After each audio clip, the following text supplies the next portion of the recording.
We're back in the barn today. We're going to be doing a little bit of work in here. I'll show you what I'm up to, so stay tuned.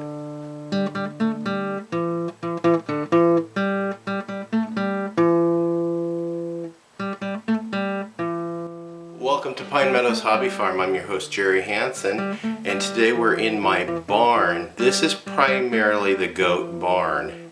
We've built this for 2 goats. We're going to be acquiring 2 new B&Os in January.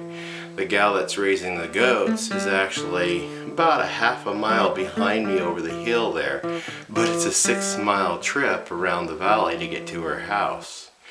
So I'll show you what I've accomplished so far on the barn. I've got the stairs in that gets me up to the elevation of the loft, and this loft will store hopefully a year's supply of grass hay.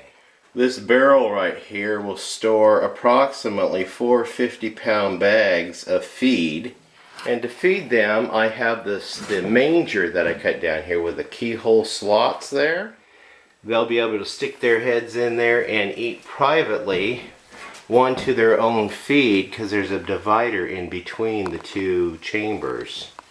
You see, I have a little door for the goats to come in and out through to the paddock. And this area right here, I still have to build a little bit of a ramp there. But this is the goat stanchion. I can lock their heads in there, one at a time, of course.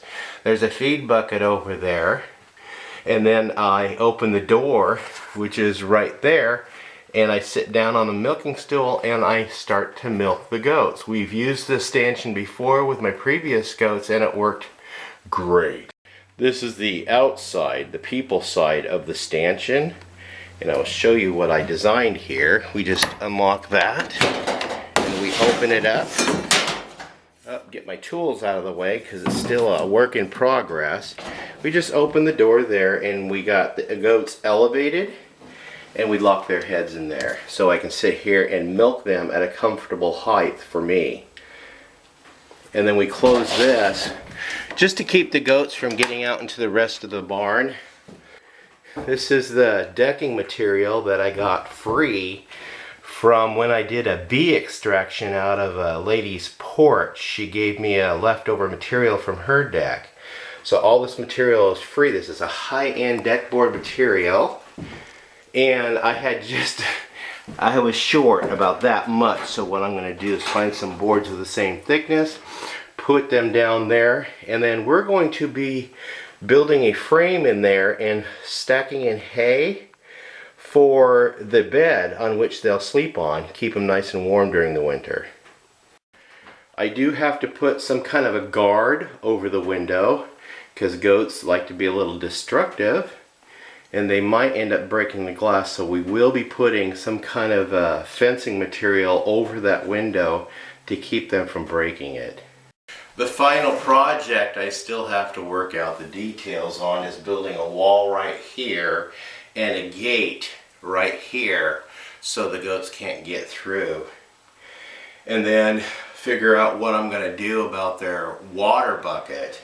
I don't know if I'm going for an actual water bucket inside or one of those hog nipples that they can just bite down on and squirt water into their mouth. I haven't decided which one I'm going to do. We may do both, one on the outside, one on the inside, but I need a water source that does not freeze up so we can keep them watered, especially through the winter months. I'm your host Jerry Hansen. I want to thank you for joining me on this little tour of the barn and checking up on the activities and the progress of getting ready for the goats. I hope you guys continue to enjoy my videos. Please feel free to give me a thumbs up and leave comments. I like reading your guys' comments, and I will see you guys in another video. Bye bye.